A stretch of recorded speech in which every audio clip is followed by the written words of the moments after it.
My name is Tori Pritchett. Today is March 31st, 2023, and this week there were 58 reported cases of COVID-19 in the Charlotte-Mecklenburg County area, which shows a 20% decrease over the last 2 weeks. Therefore, each subject is comfortable not wearing a mask. And today, I have the pleasure of interviewing Miss Mariah Mitchell. Okay, and I'm going to give her the opportunity to introduce herself. Hello, my name is Mariah Mitchell. I'm a junior here at Johnson C. Smith University. Right now, my major is communication arts with a concentration in broadcasting. I'm junior class president, SGA secretary. I am Love Your Curves president, and I'm also a second year RA at New Residence Hall. And right now, I'm running for SGA vice president for 2023-2024 school year. I'm also a radio personality and a podcaster, and my platform name is Miss Rock With You. All right, thank you for that. And Ms. Mitchell, where is home for you right now? Home is Cleveland, Ohio. Cleveland, Ohio? Yes. And that's where you were born? That is where I was born and raised. All right. And how long have you been in the Charlotte area? I've been in Charlotte since 2021. My freshman year was 2020, but we were online because of the pandemic. Okay. And with you being online, how was that? So your first year you were online, so you didn't get to experience college before COVID. Exactly. COVID started when I was a senior in high school, so it was second semester of high school, so right before prom, graduation, all that. So how did that affect you, being that it's your senior year, you're in the process of transitioning to college and things like that? So what were some of the things that you went through? It was a lot. It was scary. It was upsetting. It really tested everybody's patience and everybody's mental because we were getting ready for such big things, such big milestones. We were planning prom venues. I had a dress made, paid for it all. The day just needed to come. So we were, getting ready for everything. And then March, everything shut down. They were like, oh, don't worry, 2 weeks, we'll be back. I'm like, okay, good. Like, some break off. Everybody was excited. Everybody except the singers. We were like, this is our last chance. Everything's coming up. And then, of course, it didn't last 2 weeks. It lasted about 3 years. But it was scary. It was upsetting. We didn't know what was next. Before I knew it, I was walking across my school parking lot for graduation. Then after that, I was starting school online for college. I came to a school that I'd never been to. I never got to tour it because of the pandemic, so I just started straight off of faith. Oh my goodness. So 2021, that's when I came, sophomore year. Brought my bags. I was already before I even been to the residence hall. So came with my bags. I'm like, well, I'm here. Got rolling. I didn't waste any time because if the pandemic taught me anything, it was that time waits for no man. So I really just had to keep going. Okay, and during that time, I heard you reflect and speak on how prom didn't go as planned. Yep. Along with your graduation. So how would they normally do things? So normally they had graduation May. Prom was probably like 2 weeks before graduation. So we were in the process of like doing the venues and all that. Like in the upcoming weeks before we left, it was about like time to start like buying your tickets and stuff. So everybody had like dresses, everybody had dates. They were saying yes to everything. Everything was going as planned up until it wasn't. So that's what happened. And did you celebrate after you graduated? I did, kind of. We had like a family barbecue, but of course there were people from out of state who couldn't come. So it was a select few. I had like 3 graduation parties because you know how there was a period of time where everybody thought it was going to get better, but it kept getting worse. So like when Smith told us that we were coming back, I had a graduation party. I had a going away party the first time. But then they said, we can't come back, it's still not good enough. So then I was like, okay, well, graduation party, but I'm still not going anywhere. So then I had another one, still didn't come. And the third one was the final, like, okay, we're sending you off this time finally. So I had about 3 graduation sending off parties.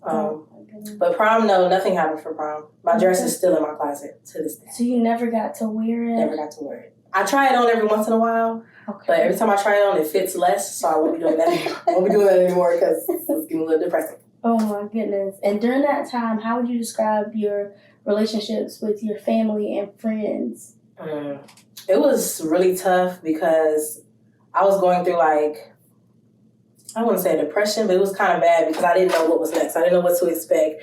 We were stuck in the house together. We just moved. Not too long into the pandemic, we had got into a car accident, and then we had to move houses. Oh. So it was a lot going on during the pandemic for me. Every day was different. It really was different. And then I was doing college classes too. So I was trying to get to know my class. I'm trying to adjust to being in college. But then, like, when the pandemic first started, I had to adjust to high school, being online as well. Because it was like senioritis plus 5,000 because I was like, do I really have to do this work? Yeah. And then they were just passing a lot of us because we had to adjust to being online, but we also was like, these kids kind of lost everything. So they was really just passing us. But yeah. And how did your teachers in high school kind of adjust to, the pandemic? Were they more lenient when it came to work? Some of them were, but I don't think they really adjusted. They were adjusting with us. Mm-hmm. So it was really like a you bear with me, I'll bear with you type thing. I was in band in high school, so my music teacher had us like sending in videos of us playing our instruments, which wasn't, as you can imagine, during the pandemic, everybody's in the house. So, they were like, could you keep it down, please? Mm-hmm. So it wasn't all good. It wasn't. But we were really just learning from each other, doing what we had to do. And what instrument did you play? Trumpet. The trumpet? Yeah. So you can imagine how loud that was. Oh my goodness. Yeah. And were you interested in being here at Smith? I was, but like I said, time waited for nobody. So I really wanted to just branch out. I wanted to try everything. And I'm still doing everything right now. So I was like, I kind of had the band experience. Even though I didn't want the HBCU experience, I was like, I'm going to leave it. Because the last few months I had a band in high school just left a bad taste in my mouth. Because I wasn't with anybody. It was only really fun when you're with your band people. And I was by myself. So I was like, yeah, this isn't giving. So it took away from that. It did. It made the experience kind of bittersweet. And with you saying that, let's talk about some of the journeys that you put down on your hand map. Okay. The fingers or the palm? The palm. Okay, so I have college, I have grief, and I have trauma. I do trauma. So the accident that we went through, like the car accident, it was going from, I want to say it was IKEA to my brother's house, which was like 2 miles, which, believe it or not, most accidents happen within 2 miles of your home. Yeah, a lot of people don't know that. But it was like really quick, but it was kind of bad. Like we all had minor issues except my brother. He had like brain bleed. He had like all this stuff. So after that, I didn't drive for like 6 months. And during the pandemic, it was nothing to do but work. Either from home or, at little small places. But I was working at Applebee's, so I didn't drive for 6 months after that because I was kind of like shooken up. Mm-hmm. The first time I actually drove long distance when I was going from Cleveland to North Carolina. So that's kind of got me back into the swing. I went through like counseling and everything. Same thing for college. It was like trying to adjust to being an actual college student, from being online to being on campus, because on campus there's a lot of distractions. So as a freshman, my GPA was actually like a 3.8, which was the best GPA I ever had in life. But it was because there was no distractions. I was at home in my room. That was it. So once I got here and everything, like there was just distractions, clubs, parties, all that stuff. It was just a big adjustment, but I made it through. Made it through? Yeah. And what was your third journey? The third one was grief. Okay. So I had lost my dad in high school when I was a freshman, 2016. So as you can imagine, that was an adjustment before all these other adjustments. So I went through grief counseling for that. And then the trauma, I went through trauma counseling. And now I'm in counseling here at school for everything. Yeah. And that's the patience, the other side of the... So that's what you gained. I did. I gained patience. I learned to talk through it, work through it, instead of laugh to keep from crying. Which, it works in the moment, but in the long run, it doesn't work. Okay, so that during that time, it's like patience helped keep your mental health stable. Had to. Because when you're forced to sit in your room, it's not productive for any of us. Yes, you are absolutely right. And was college what you expected it to be when you came to campus? When I came to campus, yes. It was everything I wanted it to be. And more. Way more. Yes. My sophomore year, I don't want to call it a redo of freshman year, but I definitely, did everything I wanted to. Because I knew time waited for no man. Yeah. I knew anything could happen at any moment, so I really wanted to, live it up like I could have. And how was it transitioning into that role, becoming an RA?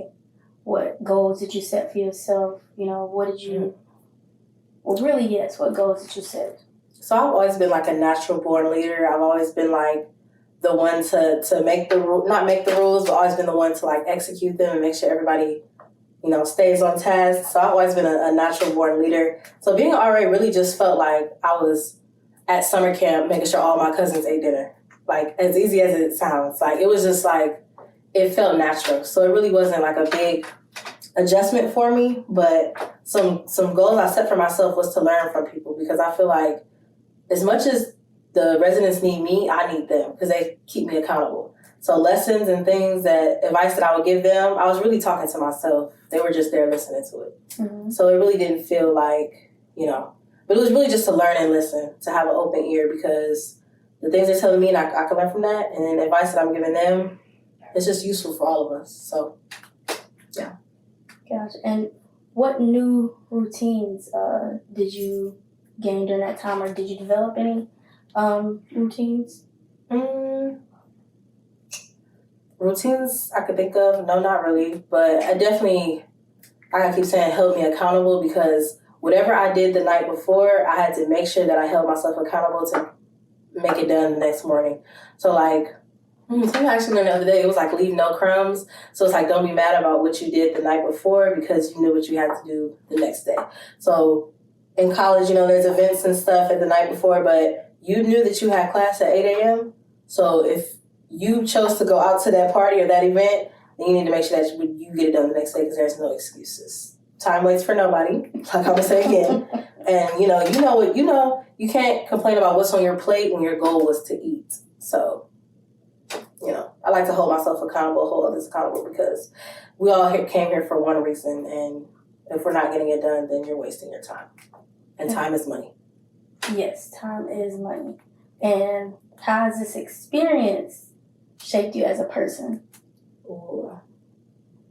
I have learned so many things from being in school, being in college, going through the pandemic. I feel like I have way more patience. I have way more compassion for my time, people's time. I learned that people are in your life for a reason and a season, and it's okay if they come and go, because everybody's here for a purpose. And it doesn't mean that they hate you. It doesn't mean that their reason in your life was any less. It just means that the lesson that they were teaching you is learned, and that's okay. Okay. I like that. And what did you do for self-care? Ooh, TikTok. I know it sounds crazy, but something about those videos, it just got me through. I would say TikTok, like face masks and doing nails. I really got into doing nails.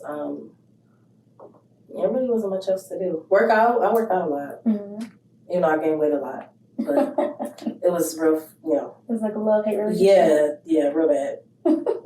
Yeah. All right. And what do you think the future will look like for you now that you've experienced all of that? Blessings, hopefully. I feel like, I don't even know. I'm just taking it day by day at this point. Anything that comes to me, I gotta take it with a grain of salt, because things come and go. What's for me will be for me. That's pretty much it. I don't know with it. I don't even know. And during that time, also I want to know, how were you supported during that time? During like the pandemic? Yes. My mom, I think she understood. She really didn't know what to say to me much, because nobody ever knew anything like this would happen. So she really didn't know much to say about the pandemic and me losing everything. Of course, she felt bad, but she was like, well, let's just take it day by day. Every college like town hall meeting and every upcoming freshman event, like she was like, yeah, go just try to do what you can, because we got to work with what we got.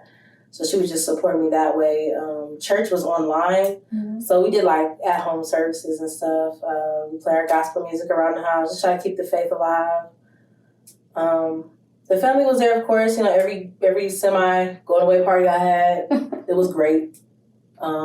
They donated stuff to me like all the time. They're like, here, you can take this when you finally go. You can take this when you go. Oh, So, goodness.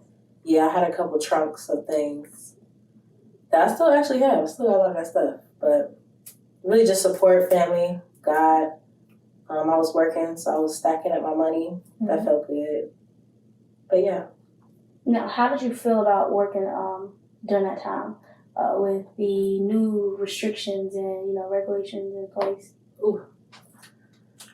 There was a lot of places that weren't taking it serious. I worked at Applebee's for a while during the pandemic, and there was one person there, the bartender, he had got COVID, but they didn't let anybody know. And I think that had to be against some type of law, because there was a lot of us who got it. And when I called them, I'm like, hey, I won't be able to come in. I tested positive. They're like, oh, yeah, the bartender had it. I was like, oh, thanks. I never went back.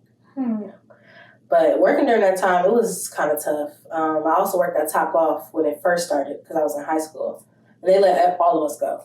Like, they were like, you guys can't come back. So we all got unemployment. That was great. But it was kind of different. Because it was like, when it literally first started, like the week that it came up, all of us wore gloves. We all wore masks, like the thick ones. Like, it was crazy.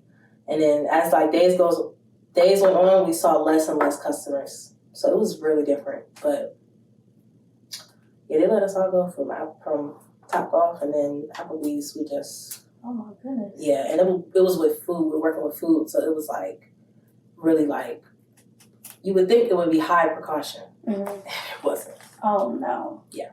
Are they still up and running? I have no idea. I try to avoid that place. I don't even ride past. Oh my gosh. And I do want to reflect back just to see, where you're at now when it comes to driving. How do you feel about it? I do it because I have to. It's not something I enjoy doing. I hold myself accountable by doing it because I have to. So it's not like, okay, let's just go for a joyride. It's like you have to go to the store, so go to the store. If somebody comes close to me or I hear like a beep or something, I get a little woo-hoo. But because of the trauma counseling, I know how to like calm myself down. Long distances I try to avoid, but more accidents happen on the streets than they do on the freeway. And I like to remind myself of that a lot, because most of the time I couldn't do the freeway, but the accident happened on the street. But it seems backwards, but it made sense in my head. So I also congratulate myself for like small wins. So if I drive like 30 minutes or like more than like 2 hours a day, then I'm like, oh, you did good, or you ate that. Like, you gotta give yourself the small wins so that the big ones feel really big. So I'm kind of good now, but it's a journey. It's not a marathon. It's not a race. I like that. And do you have any additional stories or experience to share? Is there some advice that you would like to leave for anybody that may go through something similar like this in the future? I would say definitely take it day by day. Congratulate yourself on the small wins, because it makes the bigger ones feel even bigger. And don't beat yourself up, because you can't be mad at the things you can't control. That's it. Okay. Well, Miss Mariah Mitchell, future SGA Vice President, the Living Archives team, thanks you so very much for taking the time out of your day to be interviewed. Thank you guys for having me.